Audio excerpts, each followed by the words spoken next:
আজ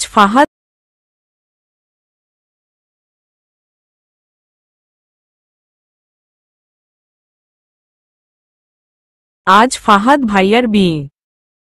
বাড়ির সকলেই সেখানে গিয়েছে, তাও গতকাল। সেখানে যেতে আসতে সময় লাগে, তারা থাকে আরেক জেলায়। সকলে বলতে বাবা, মা আর ভাই। তিলোকে কেউ নিয়ে যায়নি।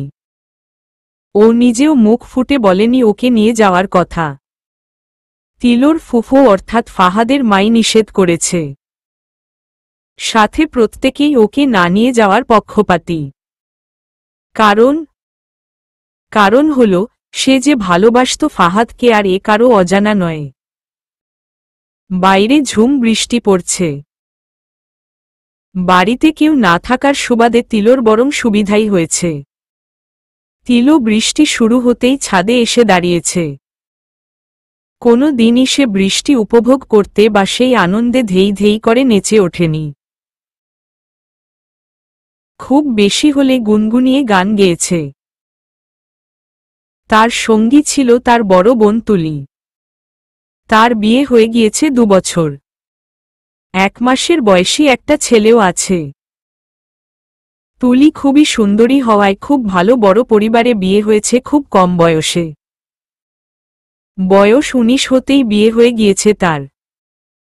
তবে বর্তমানে তিলো শুনতে পায় বোনের সংসারে অশান্তি চলছে। কেন? ও জিজ্ঞাসা করেনি কখনো। আজ বৃষ্টিতে ছাদের কিনারে দাঁড়িয়ে দৃষ্টি রাস্তার উপর আবদ্ধ রেখে তিলোর চোখে পানি টলমল করছে।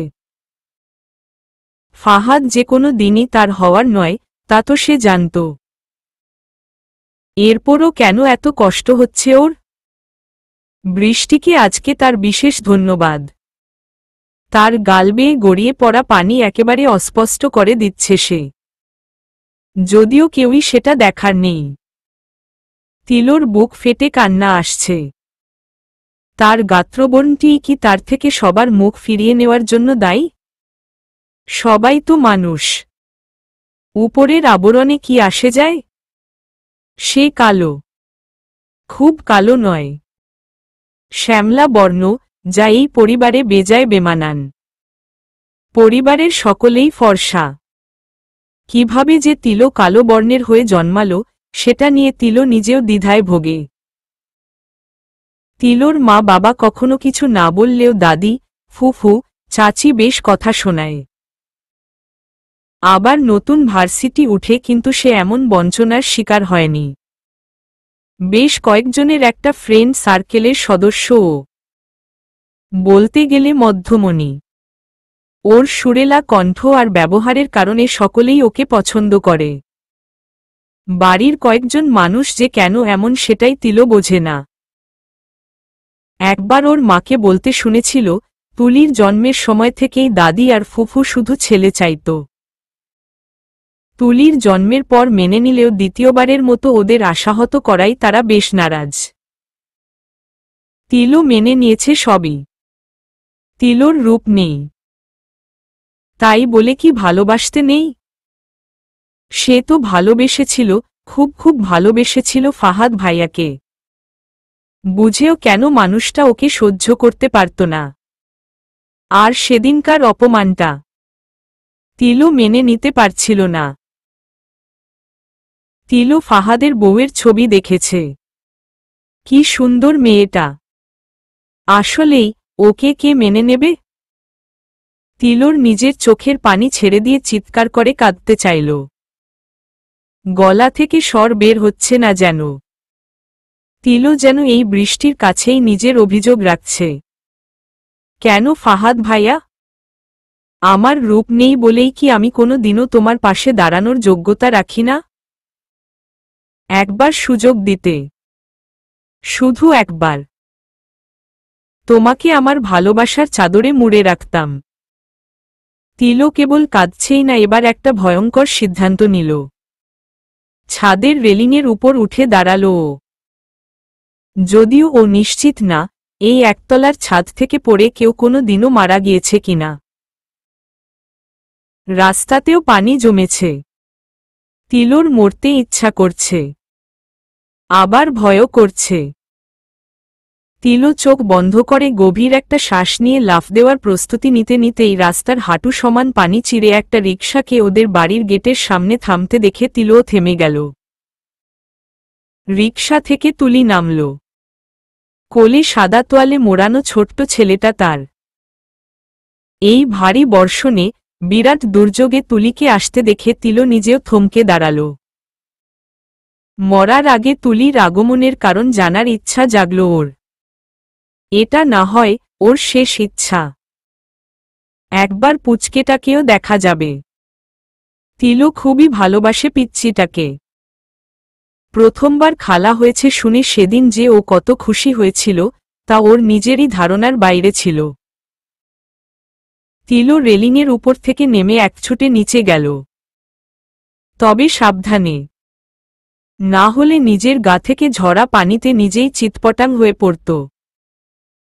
তুলি রিকশা ভাড়া মিটিয়ে ছেলেটাকে বুকে জড়িয়ে এক প্রকার দৌড়ে এসে দাঁড়ালো বাড়ির গেট পেরিয়ে মূল দরজার সামনে ছাউনিটায়। ছেলেটা তার কাঁদছে না কেন সে বুঝতে পারছে না। নিজের দগ্ধ হৃদয়েই মলম লাগাতে সে এটা কিছু সময় পর খেয়াল করল। কলিং বেল প্রেস করার আগেই তিলো দরজা খুলে দিল। ভেজা শরীরে দাঁড়িয়ে সে হাঁপাচ্ছে। তুলিও ভিজে একাকার। ছেলের তোয়ালেটাও ভিজে চুপচুপ। তুলি দ্রুত ঘরে ঢুকে ভাঙা কণ্ঠে তিলোকে বলল, তিল, দ্রুত কিছু নিয়ে আয়, আমার বাবুটা ভিজে গিয়েছে। তিলো দাঁড়াল না। ভিতর থেকে ছোট কাঁথা, পিচ্চিটার জন্যই ওদের মা বানিয়ে রেখেছিল, তোয়ালে সব নিয়ে এসে তুলির হাতে দিল। তুলি দ্রুত বাচ্চাটাকে মুছিয়ে দিয়ে কাঁথা পাল্টে মুড়ে ফেলল। ছেলেটা এখন একটু কাঁদল, তবে তার কণ্ঠ ক্ষীণ। তিলো ওর কপালে হাত দিয়ে দেখল বাচ্চাটার ভীষণ জ্বর। তুলি বাচ্চাটাকে বুকে আঁকড়ে ধরে দুধ খাওয়াতে শুরু করল। তিলো তখনও ভেজা কাপড়ে দাঁড়িয়ে আছে। তুলিও ভেজা অবস্থায় আছে, তবে বুকের উপর তোয়ালে দিয়ে বাচ্চাটার পুনরায় ভিজে যাওয়া আটকাচ্ছে। তিলো কৌতূহলী দৃষ্টিতে তুলির দিকে তাকিয়ে এই মুহূর্তে এখানে আসার কারণ জানতে চাইলে তুলি ফুপিয়ে কেঁদে দিল। তিলো অপ্রস্তুত হয়ে পড়েছে এতে। কাঁদতে কাঁদতেই তুলি বলল, তিল রে, আমার সর্বনাশ হয়েছে। তোর দুলাভাই আমাকে বাড়ি থেকে বের করে দিয়েছে। ইমনের সাথে আমার ডিভোর্স হয়ে গিয়েছে। কথাটা শুনে তিলোর মাথায় যেন বাইরের বজ্রপাতহীন বৃষ্টি হলেও একটা অদৃশ্য বাজ পড়ল। এই দুর্যোগে কিভাবে একজন স্বামী তার নিজেরই 1 মাস বয়সী ছেলেকে সহ বউকে বাড়ি থেকে বের করে দিতে পারে? তিলো বোনের সংসারের অশান্তির কথা জানলেও ভাবতে পারেনি বিষয়টা এতটা জটিল যে ইমন তুলিকে তালাক দেওয়া পর্যন্ত গড়াবে। তিলো নিজের অবাক হওয়ায় পর্যায় থেকে নেমে ব্যস্ত ভঙ্গিতে বলল, ভাইয়া তোকে তালাক দেবে কেন আপু? কি হয়েছে তোদের ভেতর? ঈশানের তো জ্বর, এভাবে কেন বের করে দিলেন? তুলি ফুপিয়ে কাঁদতে কাঁদতেই একবার নাক টেনে বলল, ও বিশ্বাস করে না রে বোন। ও বিশ্বাস করে না ঈশান ওর ছেলে। কথাটা শোনামাত্র তিলো দ্বিতীয়বারের মতো ধাক্কা খেল। এটা কি ধরনের কথা? 2 বছর সংসার করার পর তাদের মাঝে নতুন কেউ এসেছে, তাকে নিয়েই অবিশ্বাস। তিলো এবার বেশ উত্তেজিত হয়ে বলল, এসব কি বলছিস আপু? এটা সম্ভব নাকি? আমি জানি না, কিচ্ছু জানি না। ও কোথা থেকে জেনেছে আমার কারো সাথে সম্পর্ক আছে? এখন ঈশানকে নিয়েই ওর মনে দ্বিধা চলছে। তুলি কান্নার দরুন কথাগুলো জড়িয়ে জড়িয়ে বলছে। তিলো যেন নিজের কানকে বিশ্বাস করতে পারছে না। তিলোকে তো কেউ বন্ধু ছাড়া আরেকটু গভীরভাবে পছন্দই করে না, কিন্তু তুলিকে করত। এলাকায় ওর মতো সুন্দরী, কেবল হাতে গোনা দুয়েকজনই আছে। এরপরও বিয়ের আগে পর্যন্ত তুলি কোনো সম্পর্কে জড়ায়নি। ওর কথাই ছিল, ওর সমস্ত ভালোবাসা সবটুকু ওর বরের জন্য সঞ্চয় করে রাখছে। বিয়ের পর সবটা তাকে দেবে। তুলি স্বেচ্ছায় পছন্দ করে ইমনকে বিয়ে করেছে। ইমনও পছন্দ করেছে ওকে। আর সেই মেয়ের নামে এতদিন পর চরিত্র নিয়ে কথা তোলা হচ্ছে। তুলি কাঁদছে, এতে তিলো অপ্রস্তুত হয়ে দাঁড়িয়ে আছে। ঈশান কেঁদে ওঠায় তুলি নিজের কান্না থামিয়ে ওকে শান্ত করতে লেগে পড়ল। তিলো সূক্ষ্ম দৃষ্টিতে তুলিকে পর্যবেক্ষণ করে যাচ্ছে। ঈশানের জন্মের কিছু মাস আগে থেকেই তো তিলো ওদের অশান্তির কথা শুনেছিল। ঈশান জন্মের সময়ও তুলি এ বাড়িতে আসেনি। সে কি ভয় পেত? যদি ইমন ওকে ফিরিয়ে না নেয়, তাতে লাভ কি হল? সেই তো ইমন ওকে ত্যাগ করল। কয়েক মাসে কি হাল হয়েছে চেহারার! গলার দুপাশের কলারবোন দুটো পাখির ডানার মতো মেলে আছে যেন। কখনোই তিলো এর আগে ওকে এতটা শুকিয়ে যেতে দেখেনি। ছেলেটার এখনো আতুর কাটেনি। কিভাবে পারল ইমন এটা করতে? ঈশান তো দেখতেও ইমনের মতো, বিশেষ করে ওর ঠোঁটের দিকটা। এরপরও ইমন সন্দেহ করে। দুটো বছরেও সংসারে বিশ্বাস নামক বস্তুটা থিতু হতে পারেনি। তুলি নিজেকে সামলে ছেলেটাকে কোলে নিয়ে নিজের জন্য এ বাড়িতে বরাদ্দকৃত ঘরটায় চলে গেল। ইমন ওকে এক কাপড়ে হাতে কিছু টাকা গুজে দিয়ে ঘর ছাড়া করেছে। আজব! ইমনের মা আর ভাইভাবিও কিছু বলল না। তিলো শরীর মুছে শুকনো কাপড় পরে ফোনটা হাতে নিল। মা বাবাকে অন্তত জানানো দরকার তুলির আগমনের কথা। তুলি আর ইমনেরও ফাহাদের বিয়ের দাওয়াত ছিল, কিন্তু ওরা যায়নি। সকলেই জানত যাবে না, তবুও ফর্মালিটি রক্ষা করতে দাওয়াত দেওয়া। তিলো ফোনটা হাতে নিয়ে হতাশ হল। নিজের উপরই রাগ হচ্ছে। সারারাত ছ্যাঁকা খাওয়া গান শুনে চার্জ শেষ হয়ে গিয়েছে। তিলো চিন্তা করছে, ওর থেকেও বড় সমস্যা, বড় কষ্ট পৃথিবীতে উপস্থিত। আর সেটা ওর ঘরেই। ফাহাদ তো ওকে ছেড়ে কেবল বিয়ে করছে, আর এদিকে ওর বোনটার পরিপূর্ণ সংসারটা মিথ্যা অপবাদে ভেঙে যাচ্ছে। এটা ওর কষ্টের থেকেও বড় কোনো কষ্ট। তিলো ফোনটা চার্জে দিয়ে দেখল বিদ্যুৎ নেই। না থাকারই কথা। এই দুর্যোগে বিদ্যুৎ থাকার সম্ভাবনাই কম থাকে। এখনো বাইরে অন্ধকার হয়ে আসেনি, আর আবহাওয়া ঠান্ডা বিধায় বৈদ্যুতিক কোনো কিছু ব্যবহার করার প্রয়োজন পড়েনি। তাই বুঝতেও পারেনি এতক্ষণ। ওর মা বাবার সাথে যোগাযোগের উপায় বাড়িতে কেবল এই একটাই। তুলি বোধহয় ফোন সাথে করে আনেনি।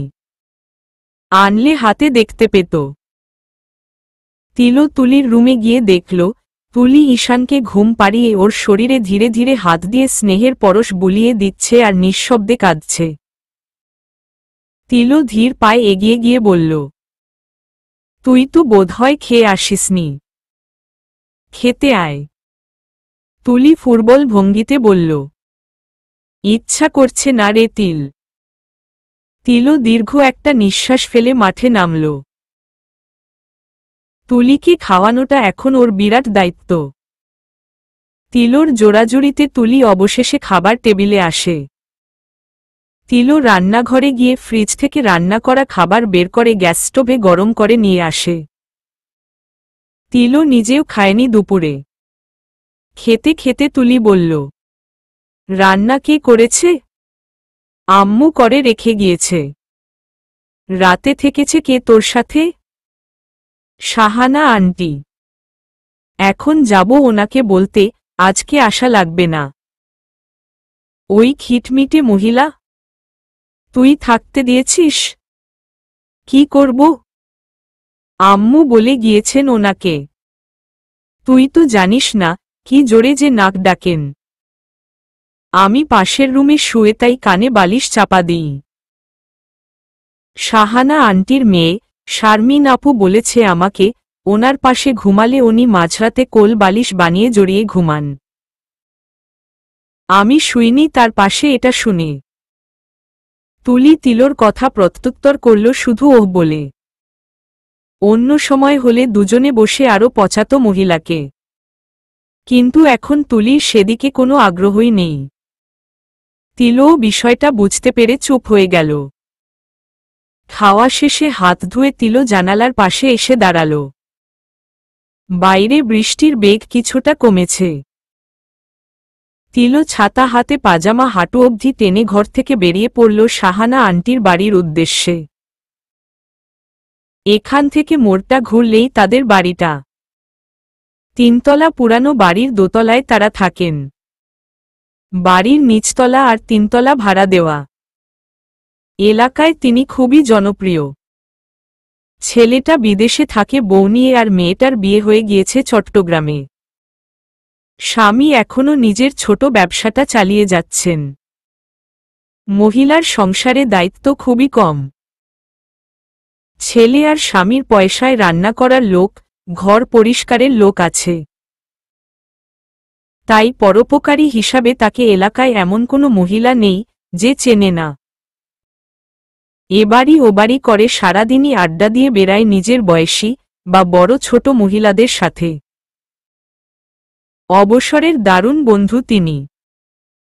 তার সাথে মানুষের যে কোনো উপকার নিজের সাধ্যের মধ্যে থাকলে করেন। শুধু পরের প্রজন্ম তাকে কিছুটা অপছন্দ করে, কারণ তিনি ন্যায্য কিছু কথা তাদের মায়েদের শিখিয়ে দিয়ে যান। ছেলেমেয়ের খেয়াল রাখা, মোবাইল ফোনে আসক্ত না হয়ে পড়া, ওদের গতিবিধি লক্ষ্য রাখা, এসবই উনি শেখান তাদের মায়েদের। এবাড়ির গল্প ওবাড়ি, ওবাড়ির গল্প সেবাড়িতে বলে বলে সচেতনতা সৃষ্টি করেন। আর তার প্রয়োগ ঘটে বাচ্চাগুলোর উপর। কিছু কিছু মেয়ের সাথে তাকে ঝগড়ায় লেগে পড়তেও দেখা যায় মাঝে মাঝে। ওনার মেয়ের বয়সী ছেলেমেয়েগুলোকে উনি প্রথম দর্শন থেকেই তুই সম্বোধন করেন। এটা ওনার একটা বিশেষ গুণ, অথবা হয়তো দোষ। তিলো শাহানা আন্টির ঘরের বেল বাজাতেই উনি দরজা খুলে দেন। আজকে বাইরে বৃষ্টি হওয়ায় উনি বের হতে পারেননি। আবার উপর তলায় ব্যাচেলর ছেলেরা থাকে, আর নিচতলায় একটা এনজিও বিধায় ওনার গল্প করার সঙ্গী বাড়িতেই নেই। শাহানা আন্টি তিলোকে দেখে পান খাওয়া লালচে দাঁতগুলো বের করে একটা হাসি দিয়ে বললেন, কিরে ছেমরি, ভয় পাইতাছিস নাকি একা একা? তিলো জোরপূর্বক হেসে বলল, না আন্টি, আসলে আপু এসেছে। তোমার আসার লাগবে না আজকে রাতে। কি বলিস? এই ঝড়ের মধ্যে মাইয়াডা আসলো কেমনে? সে আরেক কথা। তোমার ফোনটা দাও তো, আম্মুর সাথে কথা বলবো। শাহানা আন্টি মাথা নেড়ে দরজা ছেড়ে দাঁড়িয়ে বললেন, বাইরে খাড়ায় আছিস কেন? ঘরে আয়। তিলো ছাতাটা বাইরে রেখে ঘরে ঢুকল। শাহানা আন্টি নিজের আইফোনের লেটেস্ট মডেলটা এনে তিলোর হাতে দিলেন। তার সাথে বরাবরের মতো সুযোগ ছাড়ল না একথা বলতে যে ফোনটা তার ছেলে তাকে পাঠিয়েছে। মহিলা প্রযুক্তি বেশ পছন্দ করেন। তার আবার এসবে বেজায় আগ্রহ। তাকে সামাজিক যোগাযোগ মাধ্যমগুলোতেও বেশ অ্যাক্টিভ দেখা যায়।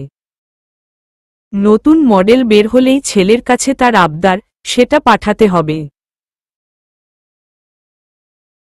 পাড়া চড়িয়ে বেড়ানোর সময়ও ফোনটা হাতে থাকবে, যদিও তার ঘাড়ে বেশ বড় সড়ো একটা ব্যাগ প্রায় বলতে গেলে ফাঁকাই থাকে।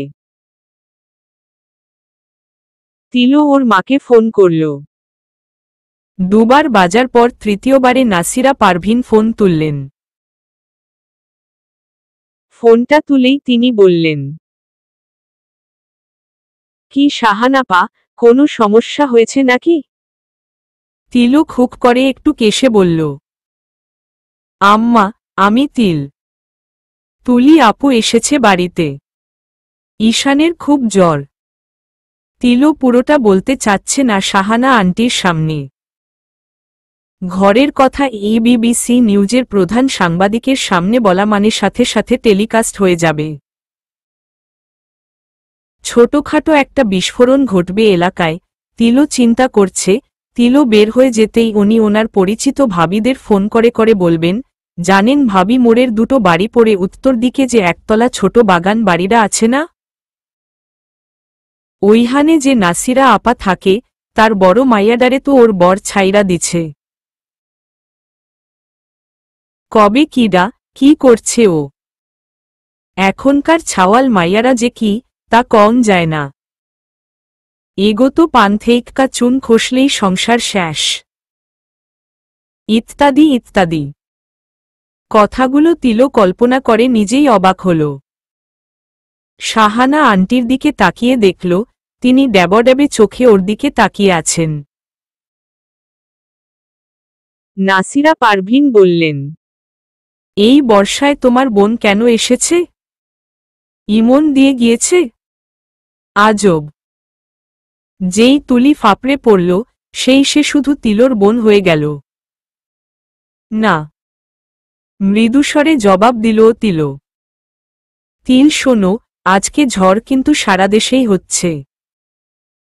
তুমি নিশ্চয়ই উপকূলীয় বিপদসংকেত সম্পর্কে খবর দেখেছ আজকে। আজকে তোমার ভাইয়ার বিয়েটা হয়নি। পরিস্থিতি ভালো থাকলে কালকে হবে, অথবা পরশুদিন। তোমরা কি ভাইয়ার বিয়ে শেষ না হওয়া পর্যন্ত আসবে না? অদ্ভুত তো। ফাহাদের বিয়ে হোক বা না হোক, এই ঝড়বৃষ্টিতে কিভাবে রওনা দেব আমরা? তুমি ইমনকে বলো তোমার বোনকে ফিরিয়ে নিয়ে যেতে যদি তোমার খুব অসুবিধা হয়। তিলো বুঝতে পারছে, তুলির সংসারে অশান্তিটা নাসিরা পারভিনেরও পছন্দ না। তিনি সবসময়ই তুলিকে মানিয়ে চলতে বলেন। তুলি পারেনি বলে তিনি নারাজ ওর উপর। তিলো একবার ভাবল তুলির ডিভোর্সের কথাটা বলবে। তুলির ডিভোর্স এতদিন হবে হবে ভাবছিল, কিন্তু আজকে তুলি সাইন করে বেরিয়ে এসেছে। এটা তার জানা প্রয়োজন। আম্মা, আপুর ডিভোর্স হয়ে গিয়েছে। তিলো চাপাস্বরে বলল। ওপাশ থেকে তেমন কোনো কথা আসল না। হয়তো ওপাশের ব্যক্তিটি ধাক্কাটা সামলাতে সময় নিচ্ছেন। ঝড়ের সময় উপকূলীয় ঢেউয়ের ধাক্কার ন্যায় শক্তিশালী কোনো আঘাত এটা। নাসিরা পারভিন নিজেকে সামলে নিয়ে বললেন, ফোন রাখো তিল। ঈশানের খেয়াল রাখো, বলেই তিনি কল কেটে দিলেন। তিলো কান থেকে ফোন নামিয়ে শাহানা আন্টির কৌতূহলী দৃষ্টির তলায় পিষ্ট হয়ে গেল যেন। ফোনটা ওনার হাতে দিতেই উনি জিজ্ঞাসা করলেন, তুলির কি হইছে রে? তিলো তড়িৎ বেগে উত্তর দিল, তেমন কিছু না। ঈশান একটু অসুস্থ। তা পোলায় অসুস্থ হলে এই সময়ে কিডা বাপের বাড়িতে আসে? আরে আন্টি, ঈশান তো এখানে আসার পর অসুস্থ হয়ে গিয়েছে। আমি আসছি, ওদিকে আপু আবার ছেলেটাকে একা সামলাতে পারছে কিনা কে জানে। তিলো দ্রুত ওনার ঘর থেকে বের হয়ে যায় ওনাকে কিছু বলার সুযোগ না দিয়ে। ভাবসাবে তার মহাব্যস্ততা। শাহানা আন্টি দুয়েকবার ডাকল ওকে। ও সময় নেই বলে চিৎকার করে চলে গেল। সন্ধ্যা নামতেই তিলো চার্জারের লাইট জ্বালিয়ে নিয়ে এসে তুলির সাথে গল্প করছে। জেনারেটরটা বিগত প্রায় 1 বছর আগে নষ্ট হয়ে আছে। সরকারের উন্নয়ন পদক্ষেপে দুর্যোগ ছাড়া বিদ্যুৎ খুব কম সময়ের জন্যই যায়। তাই আর সেটা সারানোর গরজ অনুভব করেন না আনিস সাহেব, তিলোর বাবা। তিলো চাচ্ছে ওর বোনের মনটা হালকা হোক। তিলো তার নতুন ভার্সিটি জীবনের সুন্দর মুহূর্তগুলো তুলির সাথে শেয়ার করছে। যদিও ঘটনা সংক্ষিপ্ত। তিলো আরও রং চড়িয়ে দীর্ঘ করছে। আর খারাপ অভিজ্ঞতা তো এড়িয়েই চলছে। তুলির কখনো ভার্সিটি যাওয়ার সৌভাগ্য হয়নি। ইন্টার পাশ করে অ্যাডমিশনের আগেই বিয়ে হয়ে গিয়েছে। কথা ছিল বিয়ের পর পড়াবে, কিন্তু সংসারের দায়িত্ব কাঁধে পড়ায় তা আর হয়ে ওঠেনি। তুলি মাঝে মাঝে মৃদু হাসছে। তিলো লক্ষ্য করল ওর এখন ফাহাদের জন্য কষ্ট হচ্ছে না। তুলির মুখে হাসি দেখে তার দ্বিগুণ আনন্দ হচ্ছে। রাত বাড়তেই তিলো নিজের রুমে গিয়ে শুয়ে পড়ল। কেবল ঘুম এসেছে। রুমের দরজা খোলা। তখনই তুলি ওকে টেনে উঠিয়ে আতঙ্কিত কণ্ঠে বলল, তিল, আমার বাবুটা কেমন যেন করছে। কিছু একটা কর বোন। তিলো কিংকর্তব্যবিমূঢ় হয়ে পড়ল। কি করবে ও? জীবনে কোনো দিনও বাচ্চা কাচ্চা কি সামলিয়েছে? তুষারটাও তো ওর থেকে মাত্র 3 বছরের ছোট। নাসিরা পারভিনী ছেলেকে সামলিয়েছেন। তিলো বিছানা ছেড়ে নেমে তুলির ঘরে গেল। দেখতে পেল বাচ্চাটার শ্বাস নিতে কষ্ট হচ্ছে। সে মাঝে মাঝে কাঁদছে গলা ছেড়ে দিয়ে। বুক ওঠানামা করছে খুব বেশি। গোঙানি ধরনের শব্দ আসছে ওর মুখ থেকে। বুকের ভেতর ঘোরঘোর শব্দ হচ্ছে। তিলো নিজেও বুঝতে পারছে না ও কি করবে। বাড়ি থেকে বেরিয়ে ছাতাটা মাথায় দিয়ে একছুটে চলে গেল শাহানা আন্টির কাছে। এখনো ঝিরিঝিরি বৃষ্টি পড়ছে। গিয়ে কলিং বেল বাজালো। প্রথমবার খুলল না। তিলো এবার অনবরত বাজাচ্ছে। এবার ভেতর থেকে বিরক্তপূর্ণ একটা কণ্ঠ জিজ্ঞাসা করে উঠল, কে? কে রে এত রাতে? কণ্ঠটা শাহানা আন্টির স্বামীর। তিলো তীক্ষ্ণ কণ্ঠে জবাব দিল, আমি আঙ্কেল। আমি তিলো। ওহ, তা দাঁড়াও, খুলছি দরজা। ভেতর থেকে বলল কণ্ঠটা। এরপর খুট করে একটা শব্দ হয়ে দরজা খুলে গেল। মোটা কালো ফ্রেমের চশমা পরিহিত লুঙ্গি এবং স্যান্ডো গেঞ্জি পরা লোকটা বলল, এত রাতে এখানে কেন মা? তিলো হাঁপানি ছেড়ে ব্যস্ত ভঙ্গিতে বলল, আন্টিকে ডাকুন না, ঈশানের অবস্থা ভালো না। তুমি দাঁড়াও, আমি ডাকছি। আঙ্কেল ভেতরে গিয়ে শাহানা আন্টিকে ডেকে দিলেন। সম্ভবত কারণও বলেছেন। তিনি সালোয়ার কামিজের ওড়নাটা মাথায় চড়াতে চড়াতে বেরিয়ে এসে বললেন, মাইয়ের কইলজে দেহ এই রাতবিরেতে চল পাইছে। এই ছেমরি, তোর ফোন দিতে কি হয়েছিল? আন্টি আমাকে পড়ে বকবেন। আগে তো চলেন। ফোনে চার্জ নেই। থাকলে আম্মাকে আপনার ফোন থেকে ফোন করা লাগত না। শাহানা আন্টি কথা বাড়ালেন না। তিলোর সাথে ওর বাড়ির দিকে হাঁটা ধরলেন। তিলোদের বাড়িতে পৌঁছে তিনি ঈশানকে কোলে তুলে নেন। একা একা কিছু গালি দিলেন আবহাওয়া আর নিজের এলাকাটাকে। এখান থেকে হসপিটাল বেশ দূর। তার সাথে বিশেষ করে আবহাওয়া। ডাক্তার ডাকলেও আসবে কিনা সন্দেহ। ওনার স্বগতোক্তি করে যাওয়া গালিগুলো থেকে রেহাই পেল না তিলোর মা বাবা, ইমন এবং তুলিও। শাহানা আন্টি তেল গরম করে ঈশানের বুকে ঘষে দিলেন। সাথে আরও কিছু করলেন।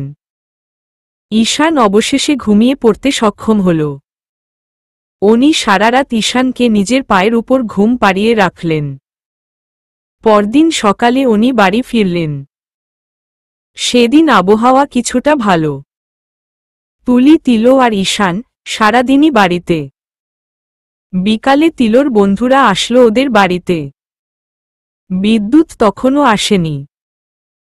তিলোর ফোন বন্ধ আর ওরা জানে তিলো একা বাড়িতে, তাই চিন্তা হচ্ছিল ওদের।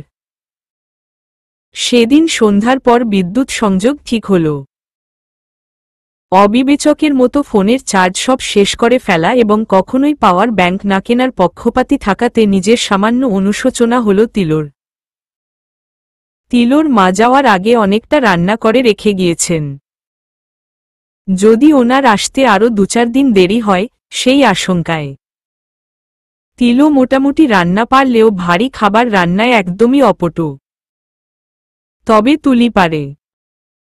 পরদিন রাতে তিলোর বাবা মা আর ভাই ফিরে আসলো। ওদের মাঝে কথাগুলো তিলোর ভালো লাগলো না বিধায় ও চলে গেল সেখান থেকে নিজের ঘরে। ঘরে বসেই ওদের চিৎকার চেঁচামেচি শুনতে পাচ্ছে ও। তুলি গলা ছেড়ে দিয়ে কাঁদছে। মাঝে মাঝে জড়ানো কণ্ঠে চিৎকার করে কিছু বলছে। তিলো তাতে নাক গলাল না।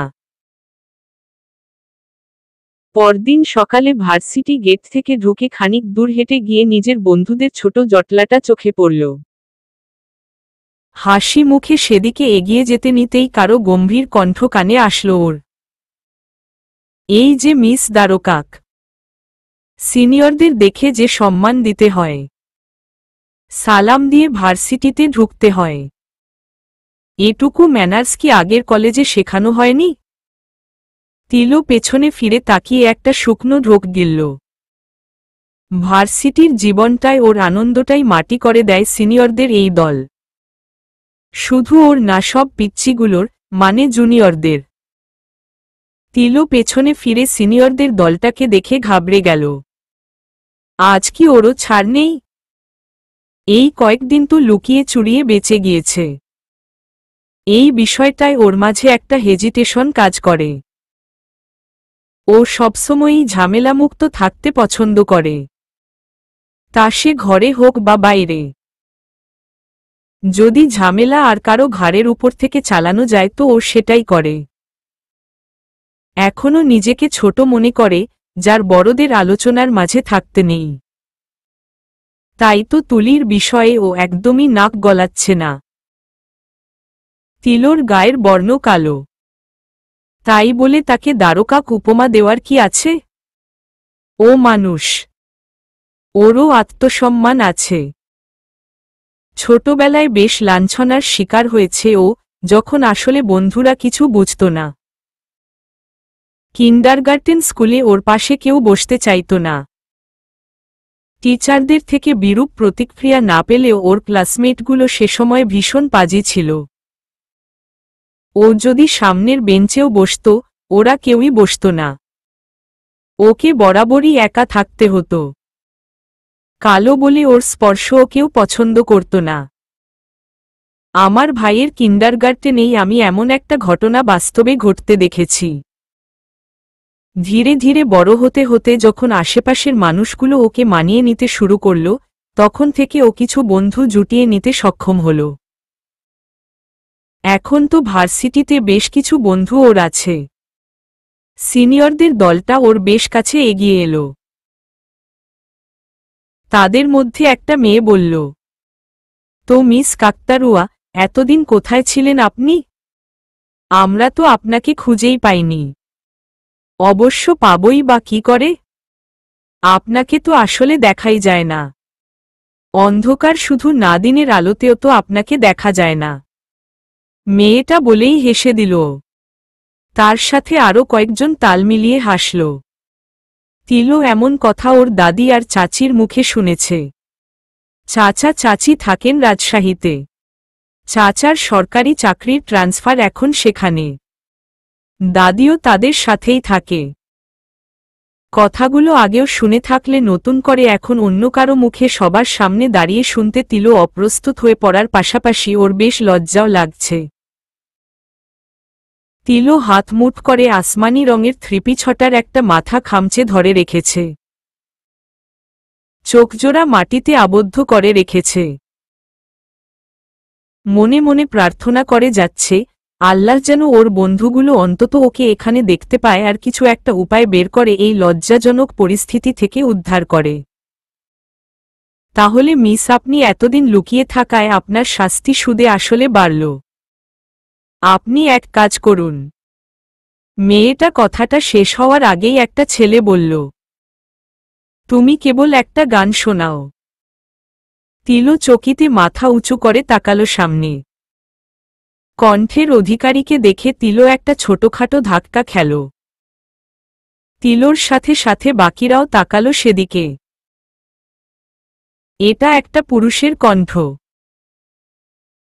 খানিক দূরে দাঁড়িয়ে থাকা পুরুষ মূর্তিটি তিলোর পরিচিত। অরিক। অরিক আহসান, তিলোর চাচাতো ভাই। তিলো জানত সে পড়াশোনা শেষ করে একটা ভার্সিটিতে প্রফেসর পদে নিয়োগ দেবে। ওর বাবার মুখে অন্তত সেদিন দুপুরে খাবার টেবিলে বসে এটুকুই শুনেছিল। ও ভাবেনি এখানেই অরিকের সাথে ওর দেখা হতে পারে। ও তো আত্মীয় স্বজন কারো সাথে কথাই বলে না প্রায়। সবার থেকেই নিজেকে গুটিয়ে রাখতে পছন্দ করে ও। প্রায় প্রত্যেকেরই কি রাজকীয় রং গায়ের। বেশি চাপা হলে উজ্জ্বল শ্যামলা। কিন্তু তিলোর মতো এত চাপা রঙের কেউ নেই। বাড়িতে বাবা মা, ভাই আর বোনের মধ্যে এটা নিয়ে একদমই কথা ওঠে না এখনো পর্যন্ত বলে ও সেখানে মুখর। তবে তিলো জানে এ সুখ বেশি দিন আর স্থায়ী হবে না। মা ইতিমধ্যে ওর বিয়ের কথা বলতে শুরু করেছে। ওকে যখন পাত্রপক্ষ একের পর এক রিজেক্ট করবে, তখন ওকে বাড়িতেও শুনতে হবে গায়ের বর্ণ নিয়ে। অরিক মৃদু হেসে ওর দিকে এগিয়ে এসে বলল, একটা গান শোনাও আর চলে যাও। গুণের ভেতর তো এই একটাই আছে তোমার, তাই না? অরিকের কথায় ব্যঙ্গ স্পষ্ট। আরে বাহ, চমৎকার। তিলোর তো কোনো ধারণাই ছিল না অরিকের ওর গানের প্রতি আগ্রহ থাকতে পারে। কিন্তু না, একে আগ্রহ বলা যায় না। এটা অতি ছোট্ট সহানুভূতি, যা হয়তো যে কারো প্রাপ্য এমন একটা পরিস্থিতিতে একজন দায়িত্বশীল প্রফেসরের পক্ষ থেকে। আর তাছাড়া অরিক শুধু ওর কৌতুকই করেছে। সিনিয়রদের দলটা এবার অরিকের উপরই তেতে উঠল। ওরা হয়তো এখনো ওকে চেনে না। একটা ছেলে তো ক্রুদ্ধ চেহারা নিয়ে ওর কলার চেপে ধরল। শালা, ভার্সিটিতে পা রাখতে না রাখতে নিজেকে কি মনে করিস? চিনিস আমাদের? আমাদের কাজের মাঝে নাক গলাতে আসছিস নাকি? থাকবে না। ছেলেটা অরিকের নাক বরাবর ঘুষি দিতে নিতেই অরিক ওর হাত ধরে ফেলে। ছেলেটার চোখে রাগ আরও স্পষ্ট হল। তবে তা প্রকাশের আগেই ওর পাশে দাঁড়ানো আরেকটা ছেলে ওকে ছাড়িয়ে নিতে নিতে কানে কানে কিছু ফিসফিস করল। ছেলেটা যেমন আচমকা অরিকের কলার ধরেছিল, তেমনি আচমকাই ছেড়ে দিল। তিলো বুঝতে পারল সে নিশ্চয়ই অরিকের পরিচয় তাকে বলেছে।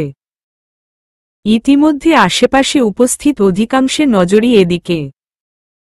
তিলোর বন্ধু গ্রুপ এগিয়ে এসেছে। বেপরোয়া ছেলেটা মাথা নিচু করে মৃদুস্বরে বলল, সরি প্রফেসর।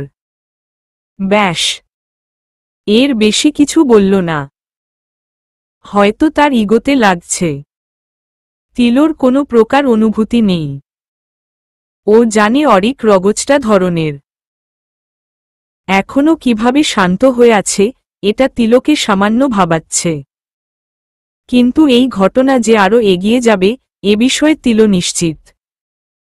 অরিক ছেলেটার কথার কোনো প্রত্যুত্তর না করে একবার তিলোর দিকে তাকিয়ে আশেপাশে জমে যাওয়া ভিড় ঠেলে এগিয়ে গেল। অরিকের যাওয়ার দিকে অনেকেই তাকিয়ে আছে। অরিক প্রশাসনিক ভবনে ঢুকল। অরিকের গন্তব্য সকলের কাছেই স্পষ্ট। সে প্রিন্সিপালের কাছে গিয়েছে। তিলো বেপরোয়া ছেলেটার দিকে তাকিয়ে দেখল সে একেবারে শান্ত হয়ে দাঁড়িয়ে আছে। সে যে নিজের কবর নিজেই খুঁড়েছে সেই বোধ তার হচ্ছে।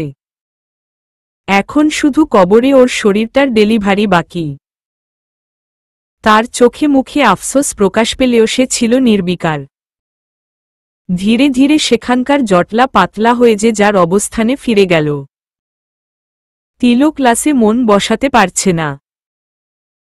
আশেপাশে অনবরত ঘটে যাওয়া ঘটনাগুলোতে ওর মন বিক্ষিপ্ত হয়ে আছে। তিলো হাতের কলমটা একবার আঙুলের ফাঁকাগুলোর মধ্যে থেকে গলিয়ে নিয়ে দীর্ঘ একটা নিঃশ্বাস ফেলে জানালা দিয়ে বাইরে তাকালো, যেন ক্লাসে প্রফেসরের উপস্থিতি তার জন্য কোনো বিষয়ই না। বিপত্তিটা তখনই ঘটল। চকচকে টাক মাথার প্রফেসর ওর দিকেই তখন চোখ ফেলে গর্জে উঠলেন। ফলস্বরূপ ক্লাস থেকে আউট। তিলো বেরিয়ে যাওয়ায় ওর বন্ধুরাও একে একে বেরিয়ে গেল। ভার্সিটি মাঠে একটা গাছের তলায় গোল হয়ে বসে তারা আড্ডার প্রস্তুতি নিল। তিলো তখনও উদাস। অনি সামান্য কেশে গলাটা পরিষ্কার করে বলল, এই তিল, তুই কি এখনো ছ্যাঁকা খেয়ে এভাবেই পড়ে থাকবি?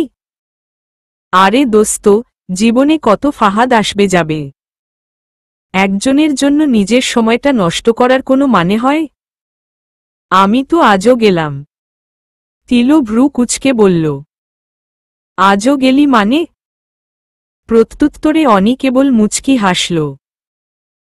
তৌকির ফোন কেটে বলল, জনগণস তোরা বুঝোস নাই? আমাদের কথায় কথায় ক্রাশ খাওয়া কুইন আজও খাইছে। অনির দিকে তাকিয়ে তৌকির আবারও বলল, আজ তো ভার্সিটি নতুন একজনই আসছে। তিলো বিষয়টা বুঝতে পেরে একেবারেই চুপ হয়ে গেল। এই মেয়েকে বিশ্বাস নেই। অরিক ওর কাজিন জানতে পারলে, ওর সাথে অরিকের যে আসলে কথাই হয় না বিশ্বাস করলেও ওর পেছনেই হয়তো হাত ধুয়ে লেগে পড়বে। আজকে আহান ভার্সিটিতে আসেনি, সেই সাথে রিয়াও। দুজনের মাঝে প্রেমের একটা সম্পর্ক আছে, সেটা ওরা সবাই জানে। ওরা মাঝে মাঝেই ক্লাস না করে ঘুরে বেড়ায়। অনিকেত গিটার হাতে নিয়ে সুর তোলার চেষ্টায় ব্যস্ত। মীরা ফোনে কার সাথে যেন চ্যাট করছে আর মুচকি মুচকি হাসছে। রিপা অনির সাথে গল্প করে যাচ্ছে আর ফিরোজ গিয়েছে সবার জন্য চা কিনে আনতে। মোটামুটি এই কয়েকজনই আছে তিলোদের ফ্রেন্ড সার্কেলে। উদাস দৃষ্টিতে তিলো মেঘে ঢাকা আকাশের দিকে তাকিয়ে বলল, আমার পরিবারের মতো পরিবারে কুৎসিত হয়ে জন্মানোটা এক প্রকার আশীর্বাদ। ঝড় হয়েছে 2-3 দিন হল, এখন আবারও আকাশে কালো মেঘ জমেছে। প্রকৃতিতে এখন কোনো নিয়মী সুস্থিতি নেই। অনি স্বাভাবিক কণ্ঠেই বলল, কেন রে? আপুটা সুন্দরী হওয়ায় আগে আগে বিয়ে হয়ে গেল, আর আমাকে নিজের পায়ে দাঁড়ানোর সুযোগ দেওয়া হচ্ছে। রূপ নেই, তাই এদিক থেকে স্ট্রং হওয়ার সুযোগ পাচ্ছি। আপুর ভাগ্যটা দেখ, ইমন ভাইয়া একবারও এই কয়েকদিনে ফোন করে নিজের অসুস্থ ছেলেটার খোঁজও নিল না। তোর দুলাভাই একটা খবিশ, হারা, জানো। মীরা তেতে উঠে বলল। অনিকে তোদের ভেতরকার কথা শুনে বলল, এই তোরা থামো, এখন কিন্তু ক্লাস ফাঁকি দেওয়ার পুরো মজাটাই নষ্ট হয়ে যাবে পরিবেশ ভারী করলে। তিল একটা গান ধর। হ্যাঁ রে তিল, আজকে একটা গান গা। তিলো প্রথমে না চাইলেও ওদের জোড়াজড়িতে রাজি হয়ে গেল। ততক্ষণে ফিরোজও ফিরে এসেছে।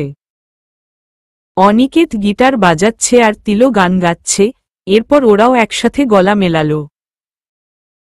আকাশ এত মেঘলা যেও নাকো একলা, এখনই নামবে অন্ধকার, ঝড়ের জলতরঙ্গে নাচবে নটি রঙ্গে, ভয় আছে পথ হারাবার, গুণ 2। গল্প করার এই তো দিন, মেঘ কালো হোক মন রঙিন, গুণ 2। সময় দিয়ে হৃদয়টাকে বাঁধব নাকো আর। তিলো বাড়ি ফিরে দেখতে পায়, নাসিরা পারভিন তুলিকে খুব যত্ন করে দুপুরের খাবার খাওয়াচ্ছেন। মাঝে মাঝে মমতা মাখা গলায় হা হুতাশের শব্দ করছেন। সাথে ইমনকে মনপ্রাণ খুলে গালাগাল করছেন। আহারে, সোনাটা আমার কতটা শুকিয়ে গিয়েছে, ওই শয়তানটা তোর কি হাল করেছে, আমাদেরই ভুল তোকে ওমন একটা হারা হাতে তুলে দেওয়া, ইত্যাদি ইত্যাদি। তিলো দীর্ঘ একটা নিঃশ্বাস ফেলল।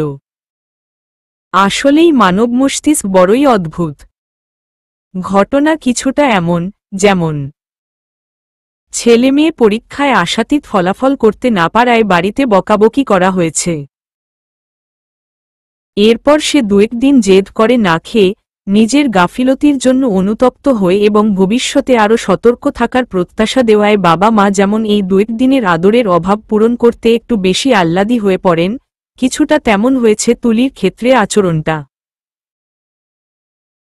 এরপর সেই সন্তানের পুনরায় গাফিলতিতে মাঝে মাঝে এই কথা তুলে বকাঝকা বা খোঁটা দেওয়া হয়, তিলো নিশ্চিত তুলির ক্ষেত্রেও তেমনই ঘটবে। তিলো নিজের রুমে এসে ফ্রেশ হয়ে খাবার টেবিলে এসে বসল। বাইরে বৃষ্টি নেমেছে। নাসিরা পারভিন ওকে খেতে দিতে দিতে বললেন, তিল, তোমার বোন আবারও পড়াশোনা শুরু করবে। ঈশানকে আমি সামলে নেব। তোমার কলেজেই ওর অ্যাডমিশনের জন্য আবেদন করি। তুমি কি বলো? তিলো যেন এই কথারই প্রত্যাশায় ছিল। হাসি মুখে বলল, আমার মতামত নেওয়ার কি আছে? বাবাকে ব্যবস্থা করতে বলো। ওহ, অরিক ভাইয়া কিন্তু আমাদের ভার্সিটিতেই জয়েন করেছে। তুমি তাকেও বলতে পারো। অরিক তোমার ভার্সিটিতে? তেমনই তো বললাম। নাসিরা পারভিন আর কথা বাড়ালেন না। তিলোকে খাবার গুছিয়ে দিয়ে তুলির রুমে চলে আসলেন। তুষার কোচিংয়ে থাকে এই সময়ে, আর আনিস সাহেব অফিসে থাকেন। পরদিন কলেজে এসে সেই সিনিয়র দলটাকে ওরা আর দেখতে পেল না। কলেজ চলাকালীন সময়েই খবর ভেসে বেড়াচ্ছে, ওই বেপরোয়া ছেলেটাকে কলেজ থেকে বের করে দেওয়া হয়েছে আর বাকিদের কয়েকদিনের জন্য কলেজে আসতে নিষেধ করা হয়েছে। সাথে কিছু জরিমানাও হয়েছে। এতে অনেকেই খুশি হয়েছে। রিয়া আজকেও প্রথম থেকে ক্লাস করেনি। ওরা আজও ক্লাস ফাঁকি দিয়ে সেই গাছের তলায় বসেছে। তিলো মাঝে মাঝে ভাবে, ভার্সিটিতে ওরা কেন আসে? ক্লাস বাদ দিয়ে আড্ডাই যেন বেশি চলে। পড়াশোনার যে কি হবে? এক একজনের থেকে নোট ধার করেই ওদের চলে। মাঝে মাঝে ওদের ভেতর এক একজন ক্লাস করে সবাইকে পড়ে বুঝিয়ে দেয়। বন্ধুত্ব এত সুন্দর কেন? তিলো শুধুই ভাবে। ওদের আড্ডার মাঝেই রিয়া উপস্থিত হয়ে আচমকা আহানকে পেছনে থেকে জড়িয়ে ধরে। আহান অপ্রস্তুত হয়ে পড়েছে। সবার সামনে এটা ও আশা করেনি। রিয়া ফুপিয়ে কেঁদে দিয়ে বলল, আহান, আব্বু আমাদের ব্যাপারে সব জেনে গিয়েছে। আমার বিয়ে ঠিক করে ফেলেছে। রিয়ার কথায় আহান চমকে উঠল। আর বাকিরাও বেশ অবাক হয়ে গেল। আহান রিয়াকে টেনে সামনে দাঁড় করাল। কাজটায় আহানের উত্তেজনার পাশাপাশি রিয়ার প্রতি যত্নের অভাব পড়েনি, এমন না যে আহান রেগে গিয়ে করেছে। রিয়া তখনও কাঁদছে। আহান কম্পিত এবং ব্যস্ত কণ্ঠে বলল, আঙ্কেল তোমার বিয়ে ঠিক করেছেন মানে? এক রাতে ঠিক করা সম্ভব? রিয়া নাক টেনে বলল, আব্বু কিছুদিন ধরে বলছে। আমি পাত্তা দেইনি। বলেছিলাম, নিজের পায়ে দাঁড়িয়ে তারপর বিয়ে করব। গতকাল আব্বু তোমার বাইকের পেছনে আমাকে দেখার পরই। রিয়া কথা শেষ করার আগে আবারও কেঁদে দিল, যার দরুন ও কথা বলতে পারছিল না। রিপা উঠে গিয়ে ওকে পেছনে থেকে আঁকড়ে ধরল। রিয়া ওকে জড়িয়ে ধরে কেঁদে দিল। রিপা, সে টিনেজ বিধবা। গ্রামে তার কিশোরী বয়সেই একজন বয়স্ক লোকের সাথে বিয়ে হয়েছিল। বিয়ের 8.5 মাসের মাথায় বুড়ো লোকটা মারা যান। উনি গ্রামের চেয়ারম্যান ছিলেন, যার প্রথম স্ত্রী খুব কম বয়সে মারা গিয়েছেন আর এলাকায় চেয়ারম্যানের দাপটও ছিল বেশ। তিনি বেশ সম্পদশালীও ছিলেন। রিপার নিম্নবিত্ত পরিবার চেয়ারম্যানের থেকে বিয়ের প্রস্তাবটা পাওয়ার পর একদমই দেরি করেনি। রিপার মতামতের তোয়াক্কা না করেই ওকে বিয়ে দিয়ে দেওয়া হয়। পারিবারিক চাপ আর একটা সাজানো ভবিষ্যতের লোভে পড়ে রিপাও প্রথমে না করলেও পরবর্তীতে রাজি হয়ে যায়। চেয়ারম্যান সাহেব একটা ভালো কাজ করেছিলেন। বউকে তিনি খুবই ভালোবাসতেন। চেয়ারম্যানের দ্বিতীয় কচি স্ত্রী রিপা, তাকে চেয়ারম্যান তার প্রাপ্য সম্পদটুকু লিখে দিয়েছিলেন বাসররাতেই, বউয়ের মুখ দেখার উপহার হিসাবে। চেয়ারম্যান সাহেব নিজেও বুঝতে পেরেছিলেন তিনি বেশিদিন হয়তো বাঁচবেন না। তার মৃত্যুর পর তার স্ত্রীকে যাতে প্রথম পক্ষের ছেলে বৌমা ঘরছাড়া না করে বা তাকে বঞ্চিত না করে বা কোনো প্রকার অবহেলা না করে, তাই এই পদক্ষেপ। চেয়ারম্যান সাহেবের মৃত্যুর পর রিপা নিজেও কিছুদিন শোকার্ত ছিল। এরপর সে সিদ্ধান্ত নেয় জীবনটাকে নতুন করে সাজাবে। দ্বিতীয় সুযোগ তৈরি করে নেবে বা সে সুযোগ আসলে লুফে নেবে। সে আবারও পড়াশোনা শুরু করে দেয়। বর্তমানে হোস্টেলে থাকে। নিজের নামে যথেষ্ট সম্পদ থাকায় এখনও তার 3 ছেলে, অর্থাৎ চেয়ারম্যান সাহেবের প্রথম পক্ষের 3 ছেলে এবং তাদের বউ, ছেলেদের মধ্যে সবার ছোটটি রিপার থেকে 8 বছরের বড় এবং নববিবাহিত, তারা খুব তোয়াক্কা করে তাকে। ছেলে বউয়েরা সুস্বাদু রান্না করে তাকে প্রায় প্রতি সপ্তাহেই পাঠায়। ছেলেগুলোও ছুটিতে রিপা বাড়ি ফিরলে মা করে বাড়ি মাথায় করে। সবই চেয়ারম্যান সাহেবের দেওয়া বাসররাতের উপহারের জাদু। এখনও প্রত্যন্ত গ্রামটায় গেলে বোঝা যায় রিপা তার রানিত্ব একেবারে হারিয়ে ফেলেনি। গ্রামে সে একজন শ্রদ্ধাভাজন নারী। সেখানে শিক্ষার প্রসারে রিপার ভূমিকা তারা অস্বীকার করতে পারে না। রিপা ওদের ভেতর বয়সে আসলে বড়। এরপরও একই ইয়ারে ওরা। মাঝখানে পড়াশোনায় গ্যাপ পড়ায় এমনটা ঘটেছে। রিয়া আবারও নিজের কান্না থামিয়ে বলল, আব্বু আজকে থেকেই আমার ভার্সিটিতে আসা বন্ধ করে দিয়েছে। এখন অফিসে গিয়েছে বলে বের হতে পেরেছি। আহান, কিছু করো। আমি তোমাকে ছাড়া কাউকে বিয়ে করতে পারবো না। রিপা ওর মাথায় হাত বুলিয়ে দিয়ে সান্ত্বনা দিচ্ছে। বাকিরাও ততক্ষণে উঠে দাঁড়িয়ে ওদের ঘিরে ধরে নিজেদের মতামত প্রকাশ করে যাচ্ছে। আহানের আচরণ বদলে গিয়েছে। ওর চোখে মুখে উদ্ভ্রান্ত ভাব স্পষ্ট এই মুহূর্তে। আহান হঠাৎ করে রিয়ার বাহু ধরে নিজেকে শান্ত করে বলল, রিয়া, আমার দিকে তাকাও। রিয়া না তাকিয়ে কেঁদে চলেছে। আহান এবার প্রায় ধমকের সুরে বলল, তাকাতে বলেছি না আমি? অনিকেত রেগে গিয়ে বলল, ওর উপর নিজের রাগ ঝাড়ছিস কেন তুই? ওর কথা তো ভাববি। আহান জোরে জোরে শ্বাস নিচ্ছে। ওর বুকের ওঠানামা শরীরে সেটে থাকা শার্টের উপর থেকে বোঝা যাচ্ছে। চোখ বন্ধ করে নিজেকে সামলে চোখ মেলে বলল, আমাদের মাঝে ঢুকিস না তোরা। ওর কথায় এবার প্রত্যেকের ভেতরই প্রতিক্রিয়া দেখা গেল। ওদের প্রেমে সবরকম সহায়তা ওরাই করে এসেছে আর আজ আহান ওদেরই ঢুকতে নিষেধ করছে। বিষয়টা গণ্ডগোলের দিকে যাওয়ার আগেই তিলো বলে উঠল, ওদের অন্তত কিছু সময় একা ছেড়ে দে। আহান একবার তিলোর দিকে তাকিয়ে রিয়ার হাত ধরে ওদের ঘিরে ধরা জটলা থেকে খানিক এগিয়ে দাঁড়াল। মীরা দীর্ঘ একটা নিঃশ্বাস ফেলে বলল, কি যে হবে ওদের? আঙ্কেল নিশ্চয়ই বেকারের হাতে মেয়ে দেবে না। শুধু আঙ্কেল কেন, আমার বাবাও তো দেবে না। এই হলো সমবয়সীদের সাথে প্রেম করার জ্বালা। আমি তো বাবা। মীরার কথা শেষ হওয়ার আগেই মীরা লক্ষ্য করল কয়েক জোড়া চোখ তীক্ষ্ণ দৃষ্টিতে ওর দিকে তাকিয়ে আছে। মীরাও যে প্রেম করে এটা আরেকটু হলেই ও স্বীকার করে ফেলছিল।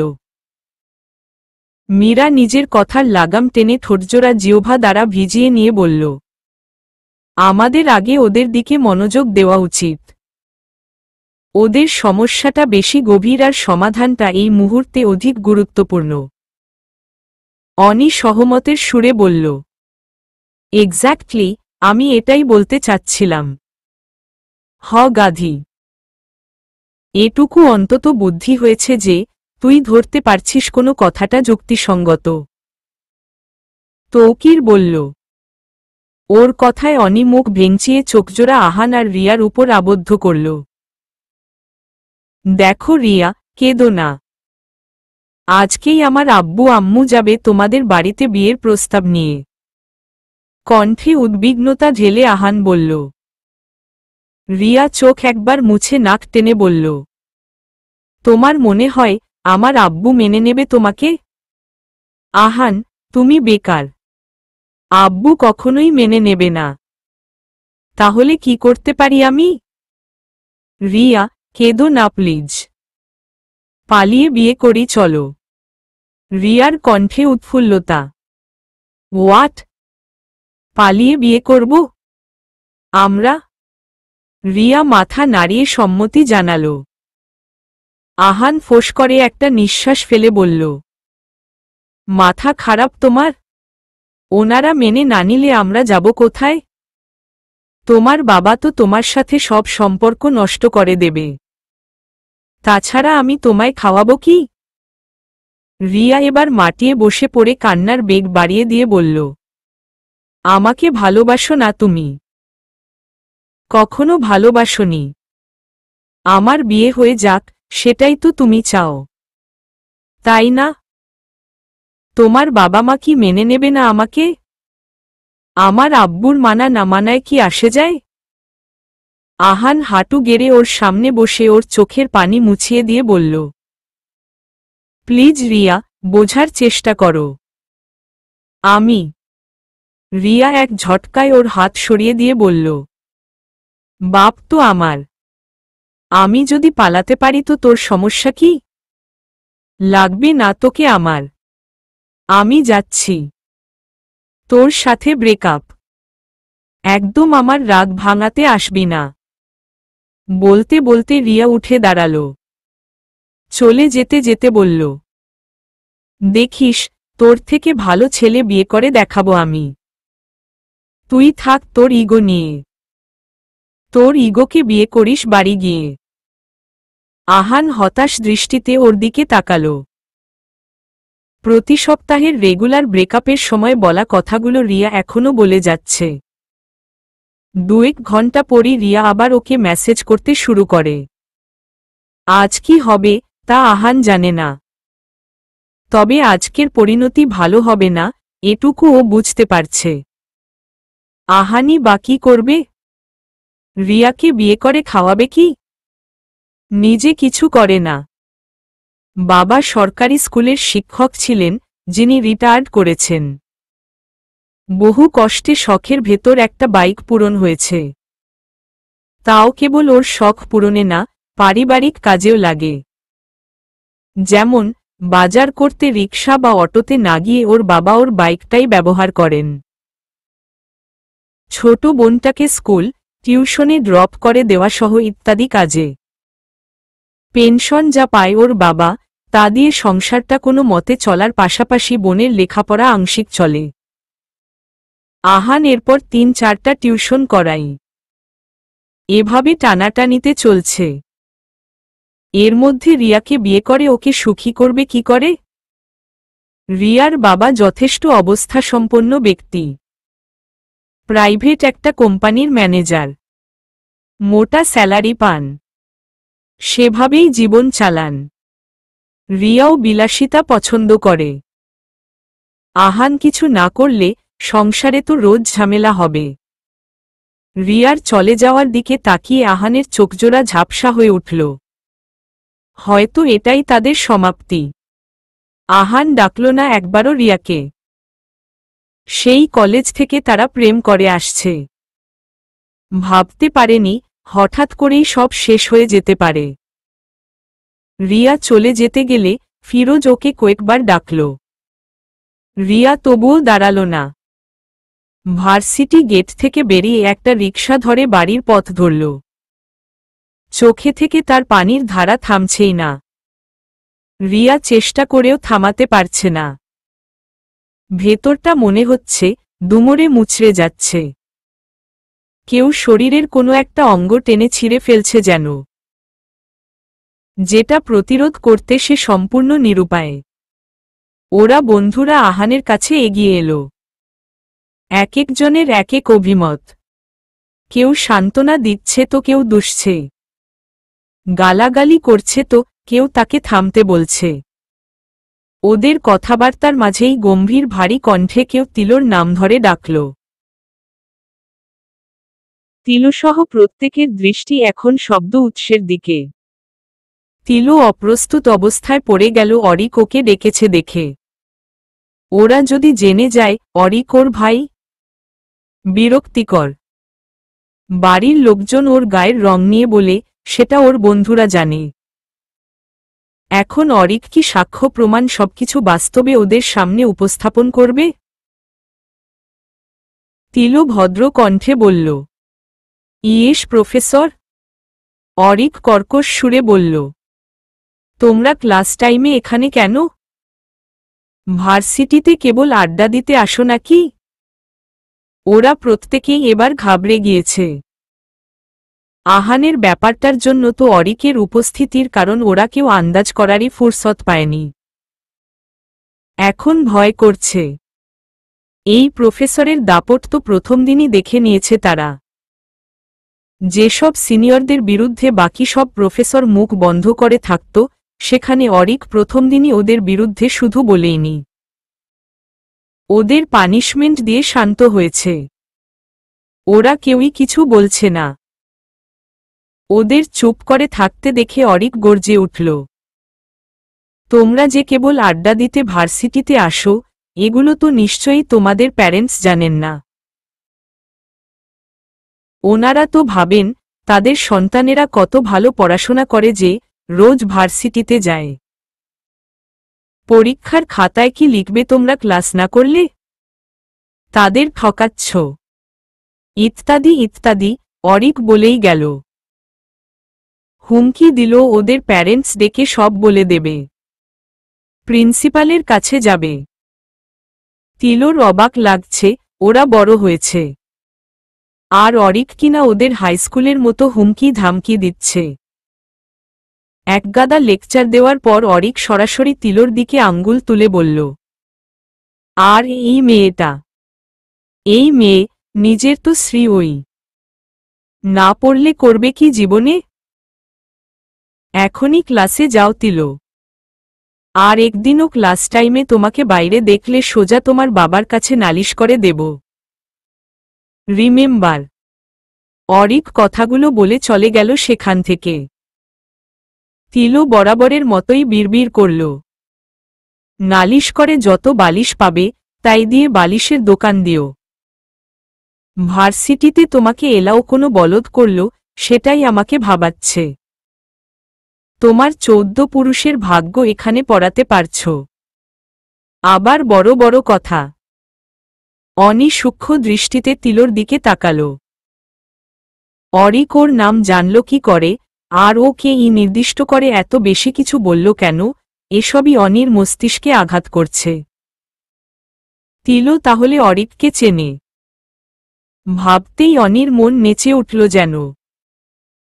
তিলোর থেকেই সব জানতে হবে ওকে, বিশেষ করে প্রফেসর সিঙ্গেল কিনা। তবে এখনই তিলোকে কিছু জিজ্ঞাসা করার সুযোগ ওর হল না। অরিকের দাবড়ে ওরা ক্লাসে ফিরল। চলবে।